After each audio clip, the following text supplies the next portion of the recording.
Hey everyone, and welcome back to the Secret Sunday session. Today I'm joined by Mark Knowles. Welcome, Mark. Thank you so much for joining us. Thank you, Ashley. Thanks for having me. Awesome to have you on, especially in the lead up to the Olympics, knowing your career and what you've done in this space and continue to do. I mean, being a gold medals holder, being in the professional hockey space. Now, I am excited to hear a lot about your story and how it's navigated to where you are today. I know you have since retired from the sport, but take us back for those people that don't know who you are and what you do and where you sort of fit into the Olympic space. Who is Mark Knowles and how did he become an Olympian? Yeah, thank you. A brief intro from me. I'm a country boy. I'm a Rockhampton boy in central Queensland. I guess my parents played state level hockey for Tasmania and Queensland. Older brother, older sister, younger sister all played hockey. Growing up in country Queensland in the 80s and early 90s, there wasn't a lot else to do. There was hockey in the winter, cricket in the summer, and I played a bit of rugby league at primary school. Always just wanted to be a hockey player. Grew up on a small property with a tennis court, and my parents put a sand-based tennis court in, so at least we could practice our hockey as well. And I had an amazing career. I got to compete at 4 Olympic Games. Very lucky to be one of the only 16 men in Australia to win an Olympic gold medal in hockey. And I did that in my first Olympics as a 20-year-old. So we may touch on it later, but I thought my journey was going to be a lot easier than it was after that. My first experience was Olympic gold, and we never got to achieve that again. And that's one of those, I guess, things in professional or elite sport where the percentages and the margins are so small, and we let ourselves down a few times individually and as a team. We weren't at our best. Achieved some amazing, 4 Commonwealth Games gold medals for the Kookaburras. I ended my career as the flag bearer for Team Australia at the Commonwealth Games at the Gold Coast. So in my home state, in front of my family and stuff, it was just an amazing way for me to go out. And now I currently am the National Technical Lead of Pathways for Hockey Australia. So I guess my passion for the game and my love of the game has allowed me to stay in it. But it's something I also really enjoy, and that's some people say you should get away for a while, and I was able to do that, working in athlete wellbeing and engagement. And now I'm back in hockey, so kind of just progressing my career slowly. And certainly, as you said, I retired in 2018, so I'm 6 years retired now as an elite athlete, but I'm still very much in high performance. Congratulations. I mean, what a monumental career as well as a path that's developed you as a person. I said we'll definitely get into your whole career and your Olympic journey, but first, those first moments when you started to play hockey and said that how much you loved the sport, was when did it change for the point where you always continue to love the sport, otherwise I don't think that we will play. But when do you think it started to get a bit more serious and you thought that I could take this to the next level?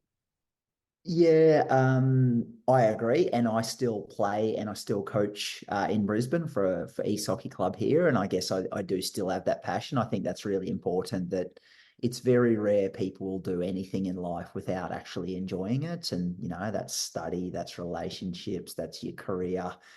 So that's a big piece for me. Is you got to love it, and I still feel like my Olympics is every Saturday for club hockey in Brisbane. But I think the turning point for me was certainly I was progressing through the Queensland ranks as a junior.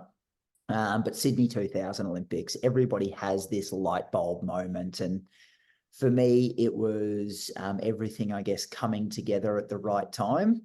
I was 16. I was becoming, what I thought was a more mature boy. When I reflect now, I was very, very immature. But I loved the game. I was definitely talented. I think that's a big piece. Is you gotta be close to the mark. And then my parents took my sister and I to the Sydney Olympics. So as a 16-year-old, all of my worlds collided at once, and I thought to myself, I'm pretty good. I actually think I'm a lot better than I probably was. Yeah. I desperately want to be an Olympian, and now I've just seen it.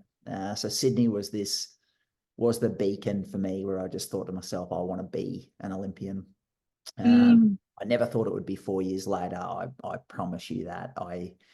My career was building, and I thought to myself, I'm a definite prospect for 2008 in Beijing as a 24-year-old. So it came early for me, but Sydney 2000 as a 16-year-old was that moment.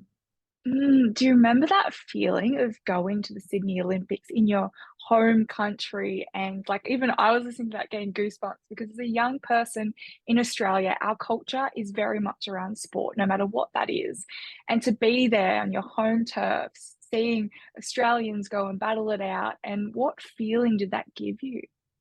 I think, honestly, it was a shock because coming from a country town in Rocky, like, we went to Brizzy once a year for holidays or a hockey tournament.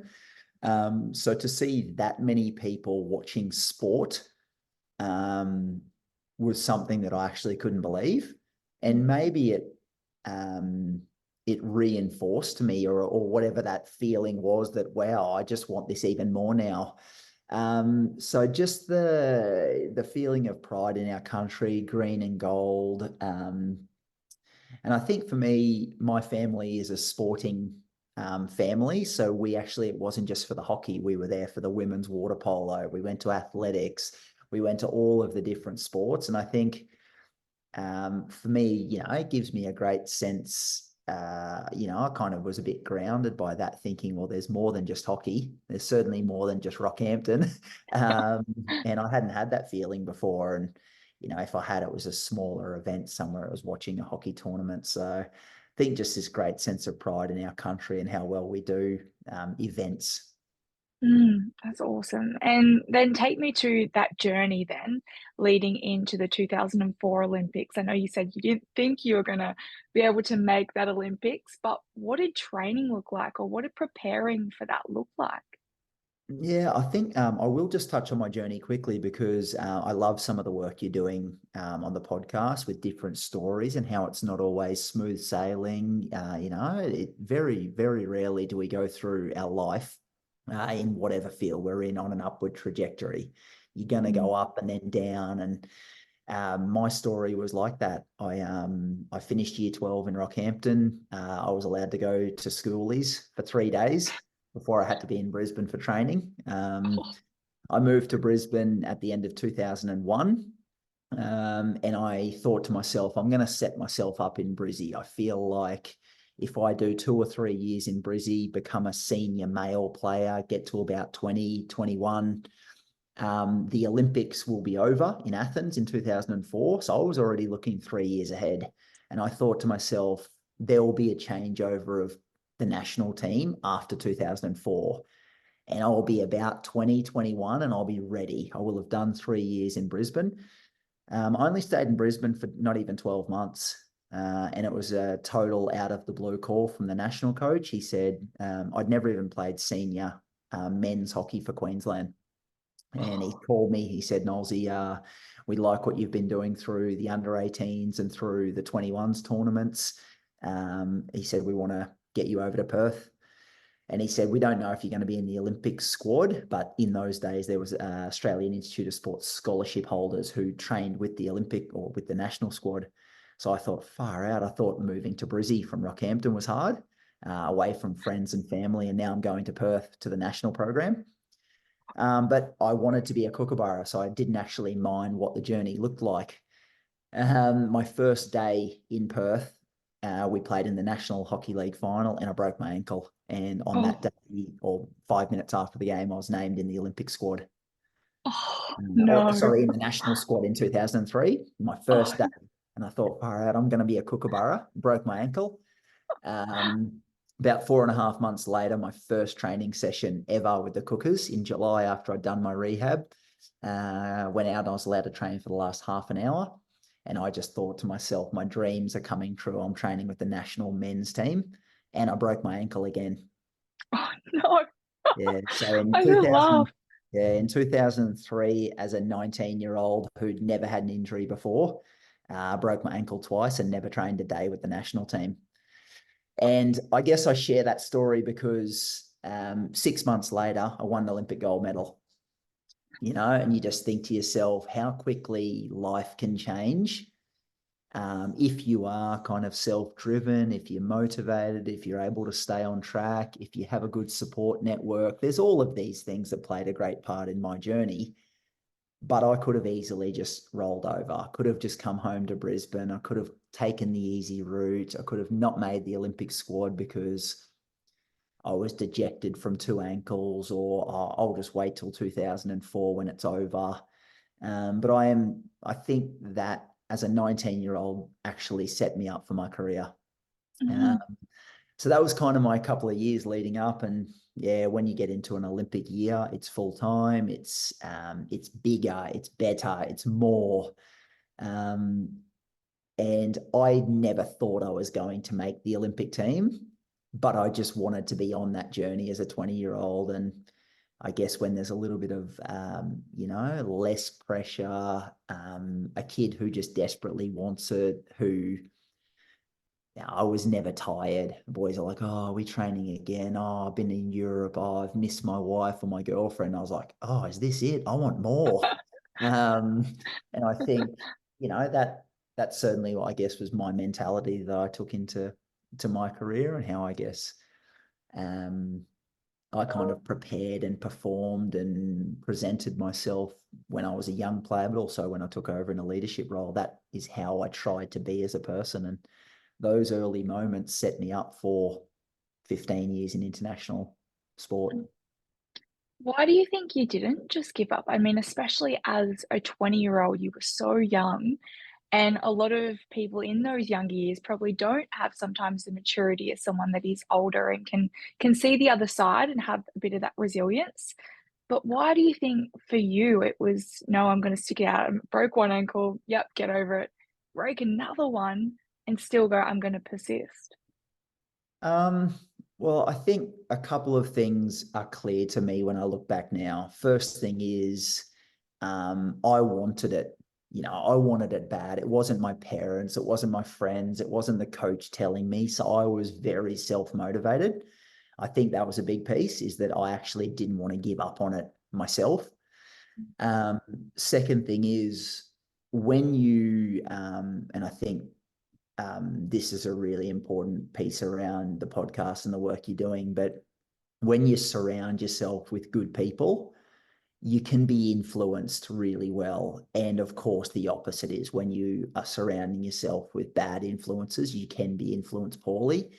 And I think for me at that time, the national team was led by extremely good leaders and very positive and influential people, and people who I wanted to be like. So I actually found it very easy to stay engaged and stay motivated because of the way that they conducted themselves, and probably my own mentality. So I think, yeah, 2 pieces is very high level of kind of self-motivation. I don't think as a 19-year-old male you're self-aware, but self-motivation definitely, and extremely, extremely influential support group, positive and Mm. influential support group. And as I said, that time set me up for my career, but those people also set me up, players, coaches. So as I think that's a very important piece of my journey, is how others were able to influence me early on. Mm. Did you ever feel like you were missing out with the strict schedules of training and having to plan everything for the Olympics? As you said, it's full time and you have to be there and your whole mind has to be set on this goal. Did you ever feel like you were missing out on the small things, especially as a young kid? No, not really, actually. I think I kind of moved to Brisbane myself. You don't have to go anywhere. There's nothing, nobody says you have to move to Brisbane. But I'd been preparing since kind of the end of year 10 to move to Brisbane. So I think I was preparing myself to be a high performance athlete at some point in my career. I think my friends and family also knew that. So there wasn't a lot of pressure for, oh, mate, why don't you come back? And oh, we've got this and we've got that. It was like he's on his journey. So no, I don't think so. And whilst you miss out on some things, certainly, I grew up in Rockhampton, 65, 70,000 people, and I was traveling the world as a 20-year-old playing international sport. Mm. 2 years before that, I was doing year 12 at North Rockhampton High School. So I felt like I was shooting the lights out. I didn't feel like I was missing out on anything. I felt like my dream was coming true, and I was traveling the world and meeting all these people. And so no, I don't think so at all. No.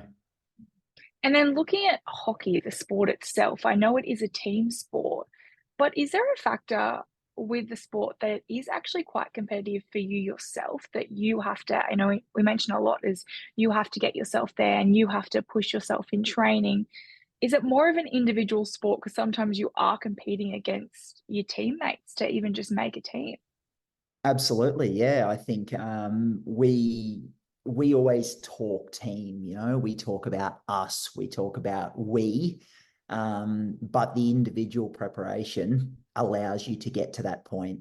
And I think most people, I don't think this is arrogant or cocky in any way, but I actually think my biggest strength throughout my whole career was my training ethic, my ability to do more, to push myself harder.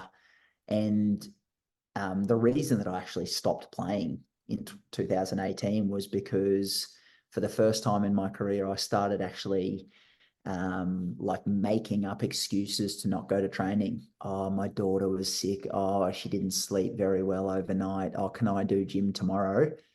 And I hadn't done that for 15 years. I'd never made an excuse. I'd never looked for like an easier way out or an individual way. It was always like, well, we do this.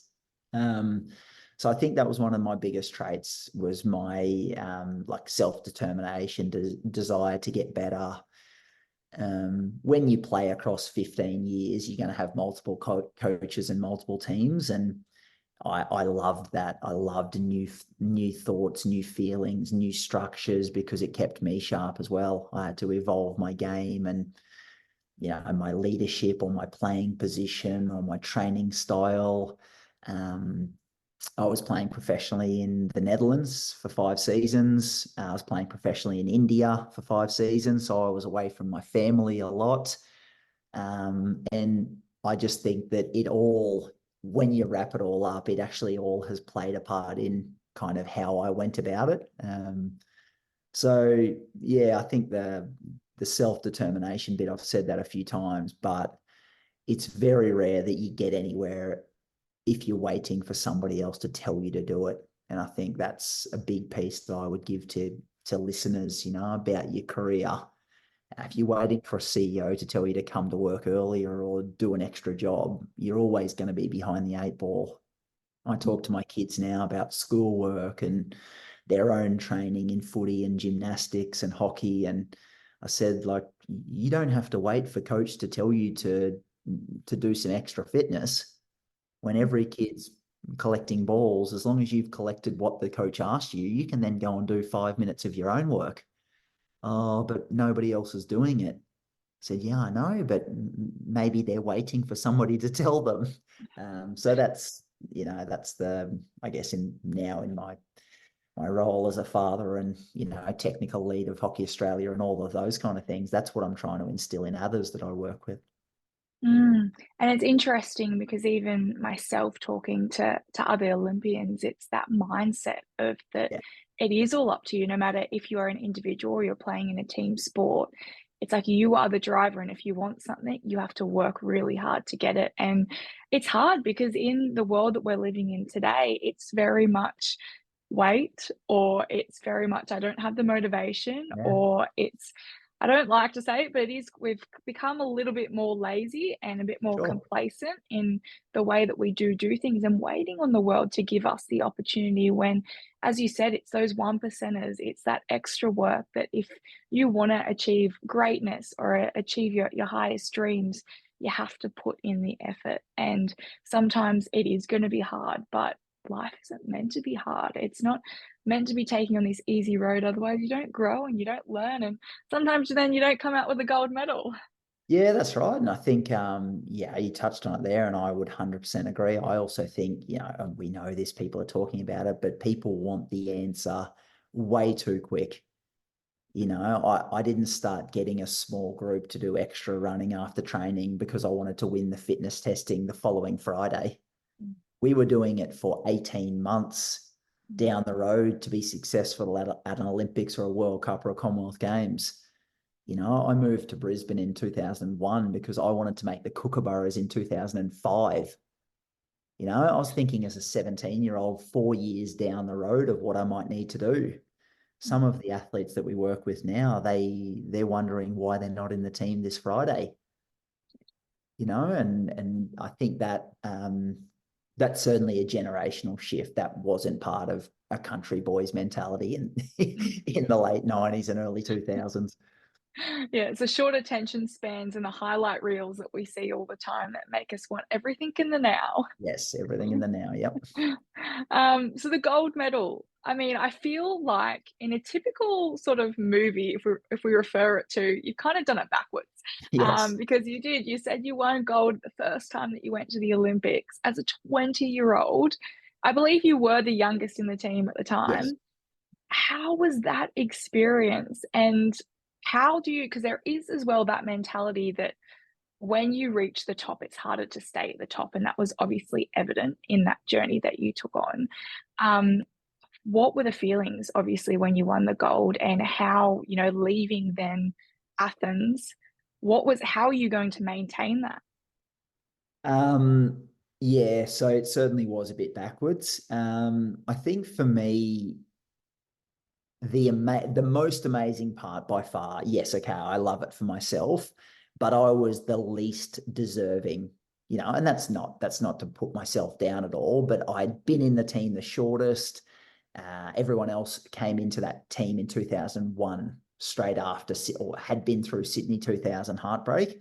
So we had 5 guys, lose a shootout in Sydney in front of their home crowd, of which I was watching, and then go on to win bronze. But certainly for that team, that was a loss. The medal is okay, but that was a lost gold. So that team got together in 2001, only came in 2003, and then didn't play at all till 2004. So for me, it was just this amazing feeling to be amongst, especially the guys who had come through Sydney, just to feel the relief and the joy and the outward emotion that a 20-year-old boy, I was not used to outward emotion by males. That is the moment. They're the moments that I just can't forget. I love the partying and the celebration and stuff, but to feel a tiny, tiny percent of how those guys felt after working for it for, some of them, most of them came in 1997. So they'd been working for that for 8 years. I'd been working for it for 12 months. So that was amazing. The second part that hit home to me, which really showed me how important that was for our sport, was we had, when we flew back into Perth, we went to the parades and stuff in Sydney. We went back to Perth, and we had the guys from the 70s, 80s, and 90s who had all won medals at the welcome home for us, just crying, saying, "Thank God you finally did it. We've finally got a gold."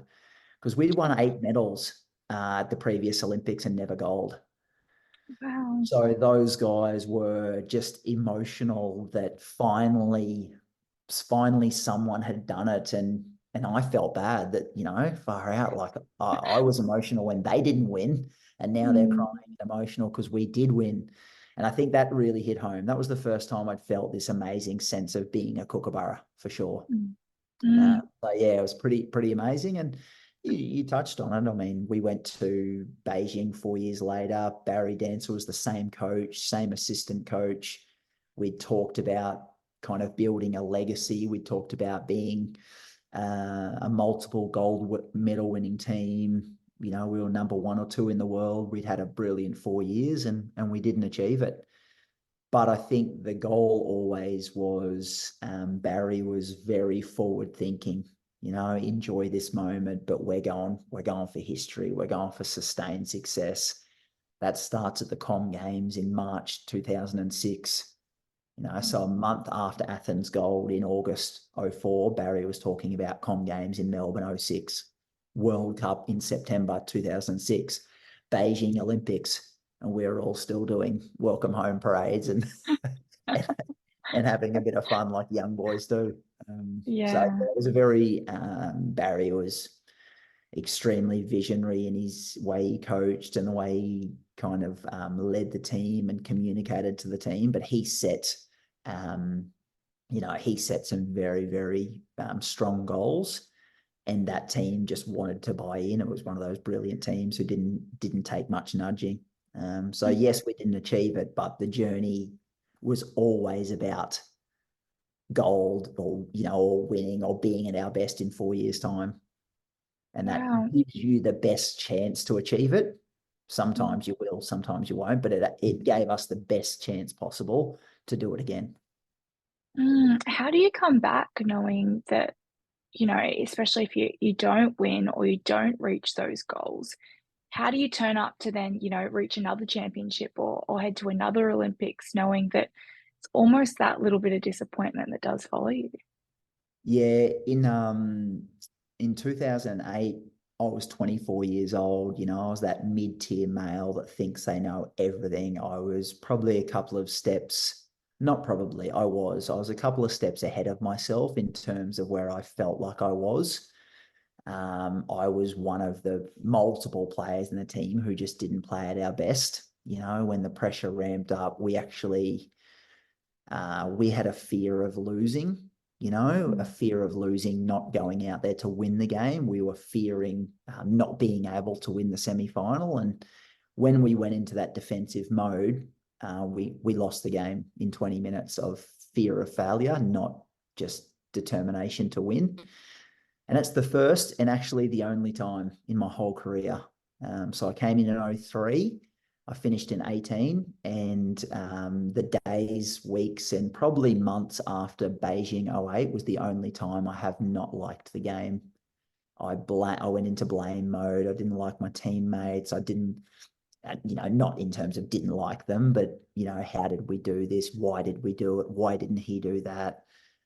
Coaching staff all left, and I reckon it was the most disappointing time of my career. When I look back now, I was like a spoiled brat. I was blaming everyone else instead of taking proper accountability. And, I got to the point where we won a bronze medal in Beijing, and I didn't even want to go home to my hometown for a welcome home ceremony with a bronze. Like, Rockhampton doesn't win many medals. And I Yeah. was embarrassed to go back. I actually didn't really want to play at all. And we went back for a day, I think, and my wife and I said, we just got to get out of here. And we went camping in a camper trailer for 10 days. And I just had to get away from people and wanting The to noise. talk about hockey and the noise. And that was the only time my whole career I have not liked the game or loved the game. And it lasted for about 2.5 months. And even to the point where I was playing in Europe. So I had 3 weeks off after Beijing 08. Then I had to go back for my European contract. And I was about 6 weeks into training with my professional European club, and I was still not wanting to be at training. And the new Rick Charlesworth came on as the new coach, and I just thought, if I carry on like this, I'm going to get off on the wrong foot with a new coach. And I basically snapped out of it in October, November 2008, and I've never wanted to be like that, and I've never really been like that in my career since. Even though 4 years later we got a bronze again, and 4 years after that we came sixth, but those moments still didn't hit me as hard as 08. Why do you think it hit you so hard then? I think it was because I was ahead of myself. You're 24, far out. You won gold in 2004 as a 20-year-old. I'd just been named the World Under 23 Player of the Year. So I was progressing, thinking like I'm going, we're going, we're going. And then it basically was the first moment that had gone wrong. And I just think that I wasn't prepared for it. You know, sports psychology was only a minor part. There was no such thing as athlete wellbeing and engagement. I was also 24-year-old male. So I was, I was nowhere and never asking for help or seeking anything apart from just training harder and hitting harder and running faster. And I think that all of that locking into one tiny goal with every part of my whole life was just too, it was just too much. And I think after that, I'm much more rounded in my approach now. I've got nicer ways from sport. I've obviously got a family, but you also need time away from family and kids. I've got different career goals. I speak to different people. But as a 24-year-old, I didn't do any of that or didn't have any of that. So I think that's why. Mm. And athletes as well, I mean, in any sport, they devote so much of their life or their career to their sport that it does become their identity Yes. sometimes. And then going into retirement, did you ever then fear? I know you said you did start to set yourself up with family and alternate Yeah. careers. Did you feel like you were losing a part of yourself that you didn't know who you were going to be without it? Um, yeah, I think after 15 years, and 15 is just the international, but for 10 years before that, I only wanted to be a hockey player as well. I think, yeah, I certainly I did lose a bit of that. At times you don't really know how to deal with it either. It's like, well, I'm completely ready because I went out when I wanted to go out. I've actually never wanted to play again. So I wasn't one of the ones who got injured or got dropped or, like just slowly was out. I kind of went out when I wanted to. I think that's a nice thing. Um, so yeah, a little bit of the identity, but definitely for me, the turning point for me, I was 30 years old in 2014. We'd won the World Cup. We just won the World Cup. I was named player of the tournament, the World Cup in 2014. And then about 3 months later, I was the World Player of the Year. And I won World Player of the Year in 14, and my wife, we just had our second boy. So we had a 3-year-old and 3 and 0. And my wife said to me, far out, like if you get injured or if anything happens, you've never worked a day in your life and you're 30. And I was like, far out. I'm like, I'm in trouble here. And it was one of those second moments in your career where you think to yourself, I need something else. And hockey's my identity, but it's also not a sport where there's a million jobs. It's not where you just walk out of hockey and into something else. So I just went on this probably about 2 years of career exploration, actually. I met with every single person that you could possibly meet with. I introduced myself to everyone. I took business cards. I had dead set. I would have had 1,000 coffees with different business men and women just around their journey and what they do and how did they do it and how did they get here. Um, had some brilliant people offer me just opportunities to come and observe, and because most of the best information that I got was you don't even know what you don't like. You've never even done it. So how do you know you don't like it, or how do you know that you love it? So why don't you just come and spend a day or come and walk around with us? And that actually allowed me to find some things that I actually thought that I would have liked, but I didn't like. Okay. And I loved it that I didn't spend 2 years in a career finding out I didn't like it. I only spent a week or two kind of bringing my thoughts together, going with that person or with this person or to that place. And it was a really fantastic time for me while I was still playing in Europe, playing in India. I had some external income that I wasn't under pressure to work every day of the week. And that allowed me to find some different things that I actually thought that I might like, kind of during and after hockey. And that's where the athlete wellbeing and engagement role started, was I actually opened my mind up a little bit to being supported, to asking for help, to understanding that, career, family, relationships, talent, all of these things play a part in, or have played a part in my journey. I thought, far out, like if I can get a role like that, then I can actually help other athletes now as a 30, 31, 32-year-old guy. And I got a job at the Queensland Academy of Sport when I moved back to Brisbane, just working 3 days a week. They were in a very timely kind of transition in their working model of wanting to get more former athletes into roles. They said we need more storytelling. We need people who've lived the experience. And they allowed me to work 3 days a week while I was still traveling, competing, and playing for Australia. And I did that for 2 years while I was in Brisbane. And I retired at the Com Games at the Gold Coast. We finished on the Saturday. Closing ceremony was the Sunday. My journey was completely over. I had a sickie. No, I didn't have a sickie, but I didn't start on the Monday, and then I started full time on the Tuesday. Oh, what a So journey. so I think again, you have to be open to things, and I think at times as athletes we're a little bit closed in our mindset of I've always trained like that, or this is how coach told me to do it, or this is how my parents did it. And I was very much like that until I kind of opened myself up a little bit to, I actually have no idea, so let's just swing the bat and have a look. And I worked out there was about 10 things that I really didn't want to do, and there was about 5 things that I did, and one of those 5 played a part in kind of my future progression. But that's terrifying knowing you have no idea what you're doing next. Yeah, definitely. Yeah, that was one of the biggest things about when we left Perth in 2016. One of the reasons why, multiple reasons, but my wife and I are both from Rocky. We wanted to get our oldest boy. So we just had our third, our daughter. She was 6 months old, but our oldest boy was starting kindy.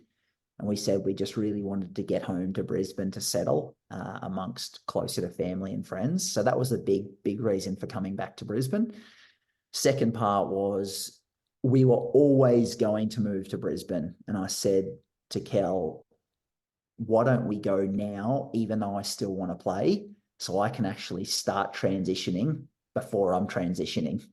So for those 2 years, I was actually transitioning myself out of the game, but I didn't want to just retire and go, what next? So I think, yes, I was lucky in some ways, but again, like the clear planning for us is that has actually helped me. Mm.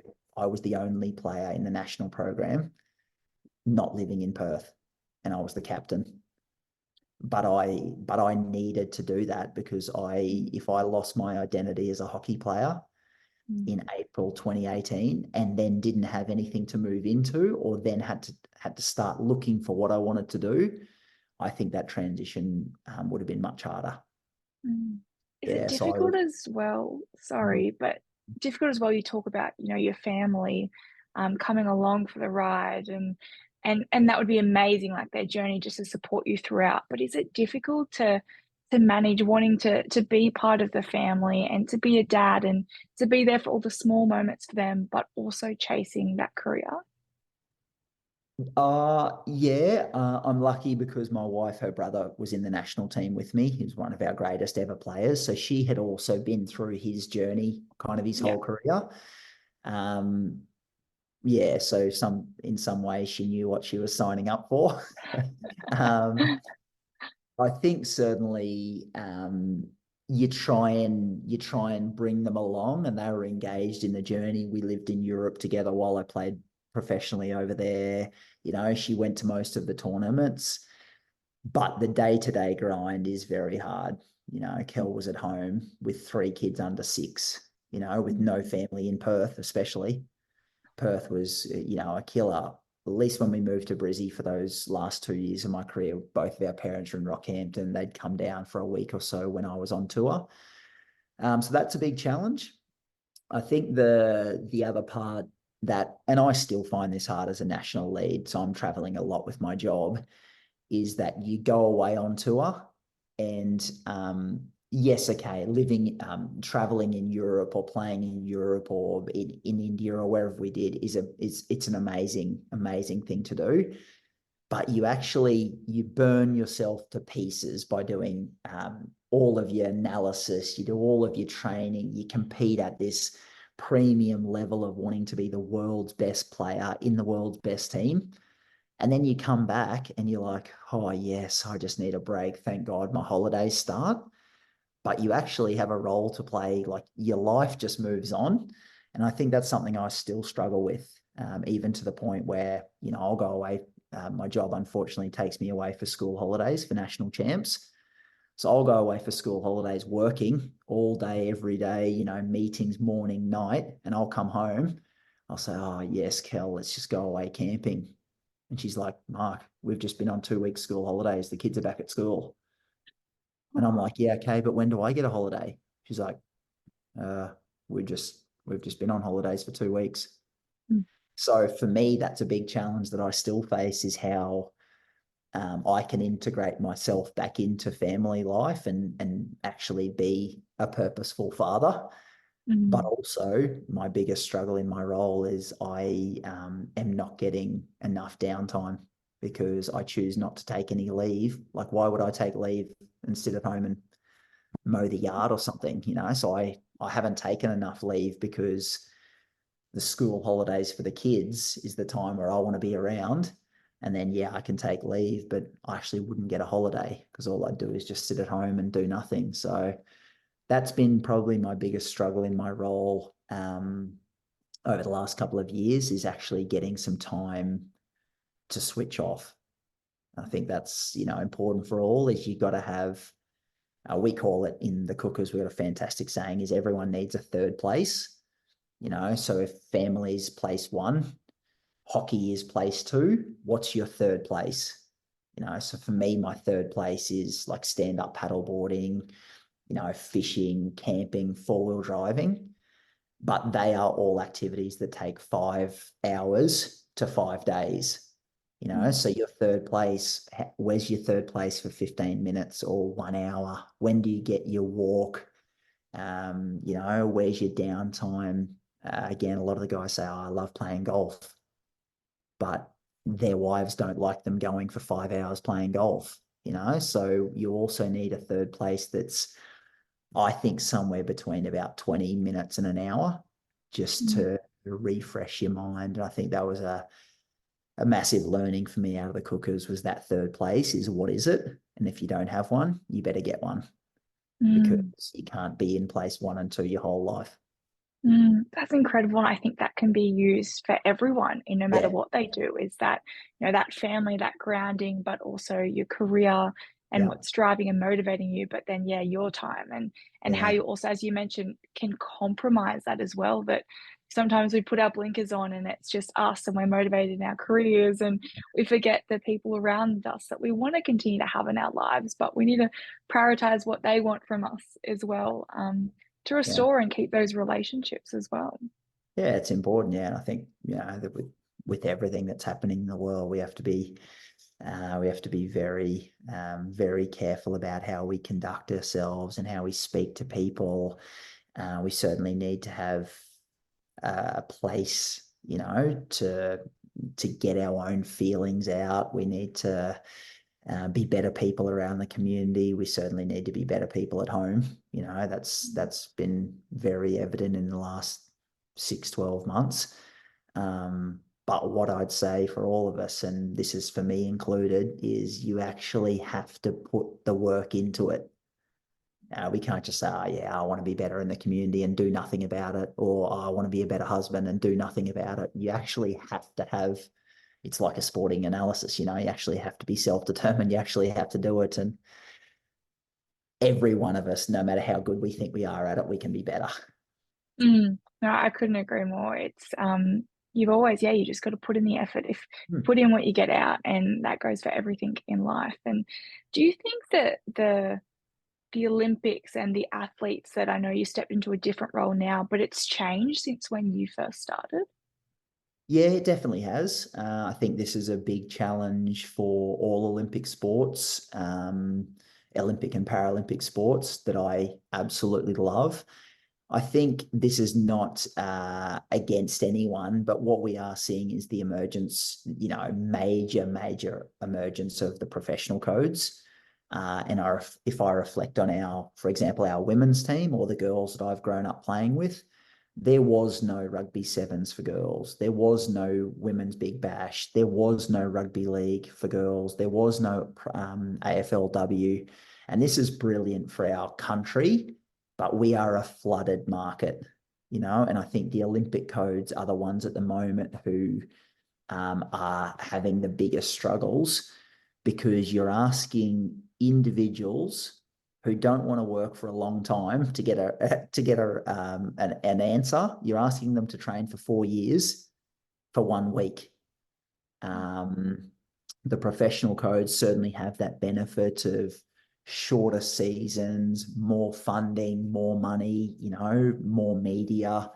So I just think it's one of the things we just have to keep working on. It's not an easy thing. It's certainly not a bad thing, because ultimately we need young people, or I call myself young, but generally our community, we need us being more active. So if there's more opportunity, that can't be a bad thing. But I think certainly the Olympic codes are the ones who are going to have to continue to work a little bit harder to get and retain the talent. Mm.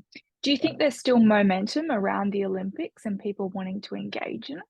I think there is. I think we go through ebbs and flows, certainly. And what we've seen out of the Olympics is they're trying to be more relevant. If you look at the sports that have come in the last 4 years, skateboarding, BMX, rock climbing, we got break dancing in Paris. There's multiple sports that are going to continue to try and gain relevance in the modern society. So I think there is. What I would also hope is, I understand we're a bit different to the lead up to Sydney. Australia was an Olympics based country, I reckon, in the 90s, 80s and 90s. We were just Olympics. And when we got Sydney 2000, it was like the cherry on top. I wouldn't say the Olympics have that extreme power now, but I would hope that a home Olympics in Brisbane in 8 years is still going to influence heavily on young athletes. And I think to myself, if I was, and this is the athletes I'm working with now, if you're anywhere from 10 to 50, you could be competing at the Brisbane 2032 Olympics in our home country in any different sport. And I say 50 because, equestrian, they're riding into their late 50s. We've got different sports. Some of our divers, they're 10 now, they're 18 in Brisbane. That's prime medal age for a hockey player. If you're 16, 17, 18 now, you're 25, 26, that's medal winning age from all the data. So yes, it seems a long way away, but it will come quick. And as soon as Paris is over in 2 months' time, we're already going to be talking about LA 28. And as soon as we get even remotely along the LA 28 journey, we're already going to be talking about Brisbane 2032. So I would hope that once Paris is over and we get on this quite short 8-year runway to Brisbane, we're going to see infrastructure, we're going to see emergence of sports, we're hopefully going to see increased funding for Olympic sports.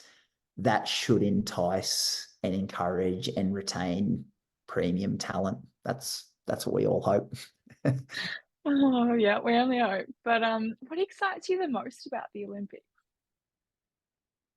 Well, I think showcasing talent on the biggest stage is where the best athletes want to live. And Rick Charlesworth is one of my most influential coaches.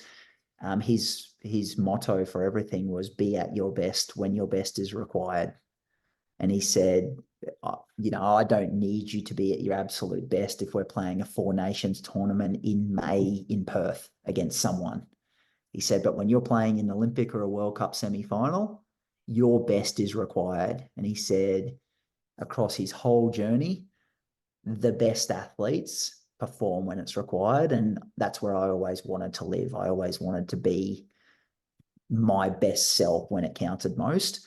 And I think that's what the Olympics does. It actually allows the best athletes to showcase their talent on the biggest stage. I think the other part, similar to Sydney and this feeling of green and gold as a young athlete, but it also is a showcase for our country. And Australia is, I would say, very highly regarded as a nation. But when you see the love and the passion of any sport, and I'm not a diver and I can't even do a somersault, but when you hear the people screaming at their TV or in the stadium at a sport they have no idea about, that's the Olympics and the Paralympics. And for me, they're the two things that I think I can't take my heart and my mind out of Olympic sport Mm. because of the Oh, feeling that it presents. yeah, I'm the same. Every time it comes around, even the ads now that I'm seeing on Yeah, television, I get yeah, goosebumps, I get teary, because it's the same when the Olympics are on and you switch over the channel and you see someone with the green and gold or the Australian flag, you're like, oh, you're done. You're done for the afternoon just watching anything. And as you said, you can have no idea about any of the sport, but just wanting to be there for your country and that feeling of support and community, I think it's so needed in the world that we live in today to just bring us back to our core and bring us back to supporting people that are just doing their best and have trained so hard to get to a point where they just get that one shot. And if you can just be there to witness them, whether, as you said, they come last or they come yeah. first or wherever they come, that they have worked so hard just to get to that point. I think you cannot take away that feeling as an Australian and probably anyone watching their country. But that feeling of just wanting to be part of that community, I think it's just so exciting.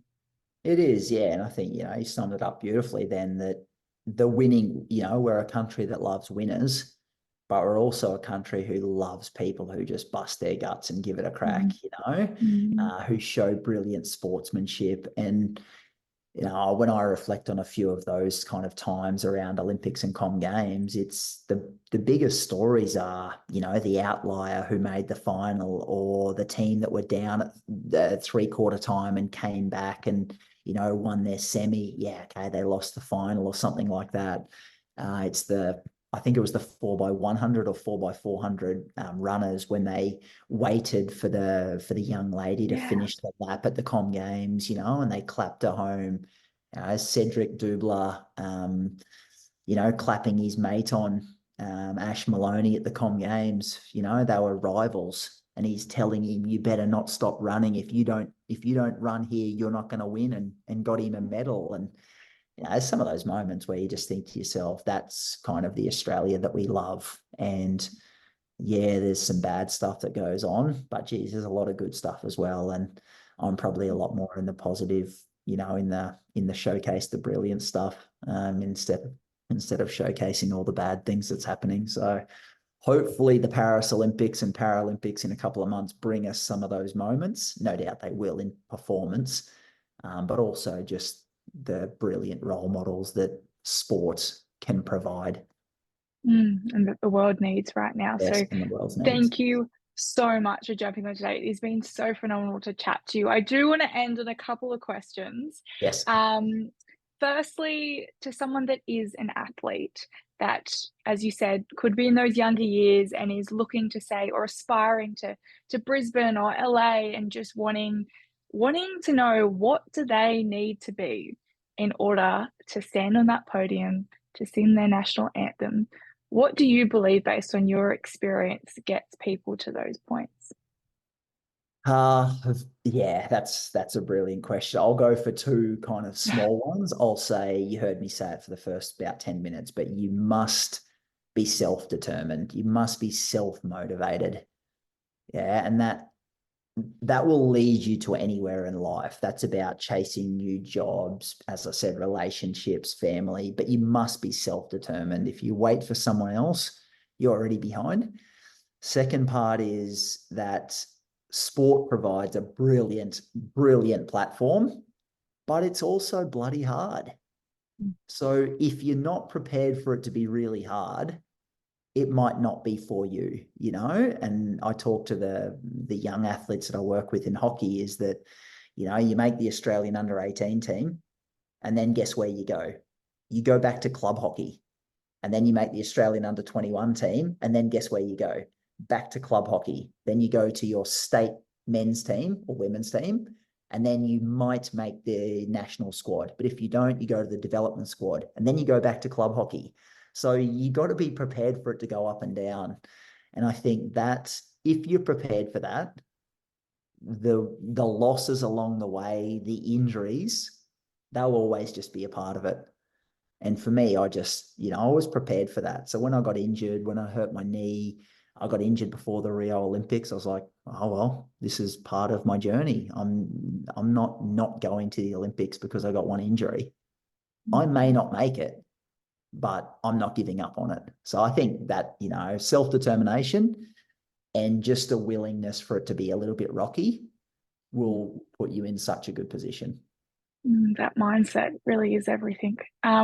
Life lesson. What do you think is the number one thing? I know there can be many, but number one thing that comes to you now, or that you think has been one of the biggest life lessons that has got you to where you are today? I don't know if this is exactly it, but I've lived by my granddad. My granddad was one of my greatest supporters.